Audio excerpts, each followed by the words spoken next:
I'm Carl Azus. Welcome to CNN Student News. We're starting with a story about an explosion Wednesday night at a plant in the town of West. It's located in Texas.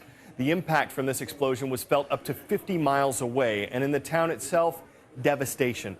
Thursday, officials said anywhere from 5 to 15 people may have been killed. More than 160 others were injured. Martin Savage has more details.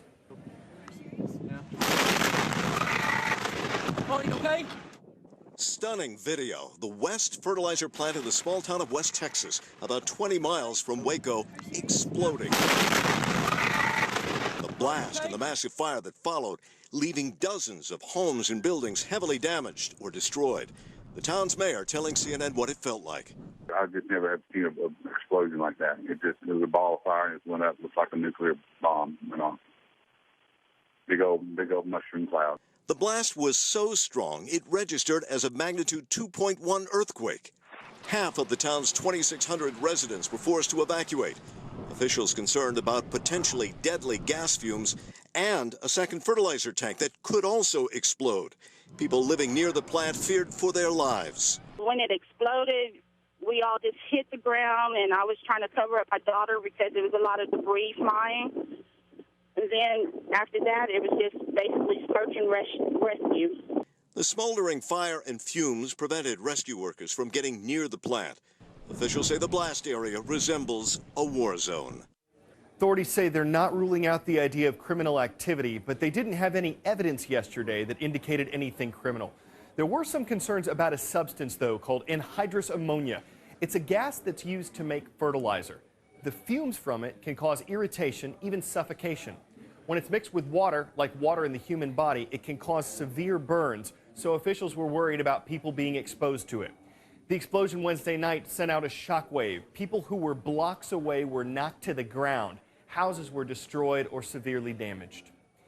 In Boston, investigators are working leads as they try to track down information about this week's terrorist attack. Yesterday afternoon, the FBI identified two suspects, two men who were at the scene of the bombings.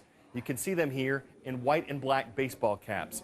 Officials released these images partly in hopes that the public could help identify the suspects. They are asking the public to go to FBI.gov to see the images and provide any tips they have.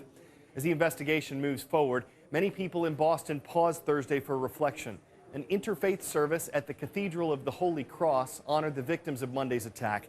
There was heavy security outside and a number of police officers inside, too. Police and other first responders were part of the crowd of around 2,000 people who attended the service. President Obama and First Lady Michelle Obama were there as well. Later in the day, the president met with first responders and volunteers at a local school, and the First Lady visited patients, families, and medical staff at nearby hospitals. During yesterday's memorial service, several speakers talked about how the city of Boston is coming together in response to this tragedy. We are gathered in community, and through the blur of each other's tears and the beats of so many broken hearts, we will rise in community. I'm telling you, nothing can defeat the heart of the city. Nothing. Nothing will take us down because we take care of one another. If you're looking for ways to help either the victims of Monday's attack in Boston or of the explosion in West Texas, there are ways to get involved. You can go to our homepage, cnnstudentnews.com, head to the resources box, and look for the Impact Your World link. That's where you'll find some details on how you can help make a difference. A day after two letters that apparently contained poison arrived in Washington, D.C., a man in Mississippi was arrested in connection with the case. One of the letters was addressed to President Obama. The other was addressed to U.S. Senator Roger Wicker, who represents Mississippi. Both letters initially tested positive for ricin, a deadly poison, but they were intercepted at a location that screens mail for this type of thing. The man arrested is Paul Kevin Curtis, a 45-year-old entertainer from Mississippi. He's also suspected in the mailing of another letter to a Mississippi judge. Investigators say all three letters had the same words in the same font on the same type of paper. They also reportedly contained a quote that Curtis had on his Facebook page. Just the facts.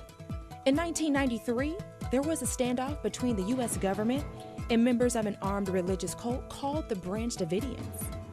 The standoff lasted 51 days outside a group's compound in Waco, Texas. 20 years ago today, on April 19th, the government agents launched a raid on the compound. A fire broke out inside, and by the end of the day, around 80 people had lost their lives. The raid in Waco is one of several significant events that happened on April 19th or 20th. Another happened 2 years later in Oklahoma City. On April 19th, 1995, a bomb went off at the Alfred P. Murrah Federal Building. 168 people were killed and more than 500 others were injured. Two Americans, Timothy McVeigh and Terry Nichols, were convicted in the attack. McVeigh received the death penalty. Nichols is serving life in prison. The site of the federal building was turned into a park and memorial with 168 stone and glass chairs arranged in rows, one chair for every victim of the bombing. On April 20th, 1999, tragedy struck Columbine High School in Littleton, Colorado. 2 students carrying guns and bombs were responsible. 13 people, 12 students and 1 teacher were killed. The gunmen took their own lives, and 23 others were injured. A memorial to the victims of the shooting opened in 2007 at a park near the school. Finally, an event that started in the Gulf of Mexico but had a direct impact on cities and states all along the U.S. Gulf Coast. On April 20th, 3 years ago, there was an explosion on the Deepwater Horizon oil rig. 11 of the 126 workers on board were killed. Beneath the surface, oil began spilling out of the well, and despite several efforts to try to contain it, the spilling didn't stop for months. 205 million gallons of oil leaked out into the Gulf of Mexico, making this the worst oil spill in U.S. history. Teacher Appreciation Week starts on May 6th. We know you want to shout out your favorite teachers, but this year we want to know what superlative you think they deserve. Most cheerful, most helpful, most likely to be awesome. Be on the lookout for our next iReport assignment at cnnstudentnews.com. We'll have more info on this next week. Have you ever watched or been in a spelling bee and seen a contestant ask for a word's definition? You won't see it anymore in the National Spelling Bee, at least not in the early rounds. Now, competitors have to spell their words and know what they mean.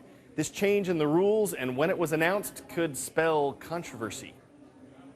The pressure builds. Competitors fidget. Parents can't bear to watch. R-H-I-N-E, serotonin.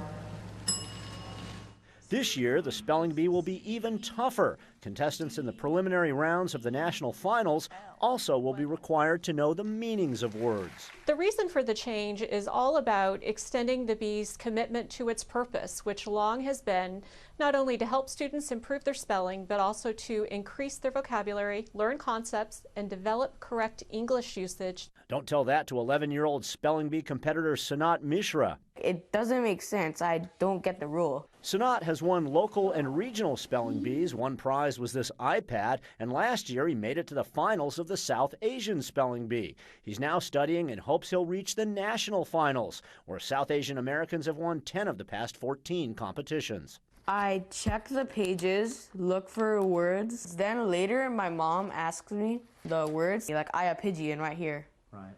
And can you spell it for me? I-A-P-Y-G-I-A-N. It's a group of ancient people living in southern Italy. Not knowing that might knock you out of this year's competition. The new rule is controversial in part because it was announced only 7 weeks before the national finals. Yeah, there's going to be a lot of last-minute studying. That's never good. The timing of our announcement of incorporation of vocabulary is absolutely fair.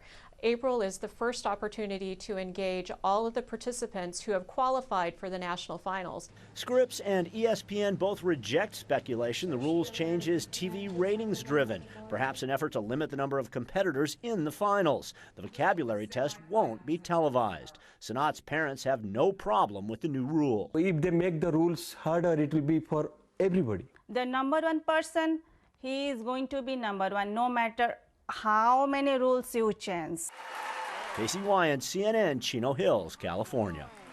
So knowing definitions could help you rule, and not knowing them could spell disaster. Word. Either way, the competition should still be exciting. Teachers, don't forget to hit our homepage and tell us what you think of today's show. Have a great weekend, everyone.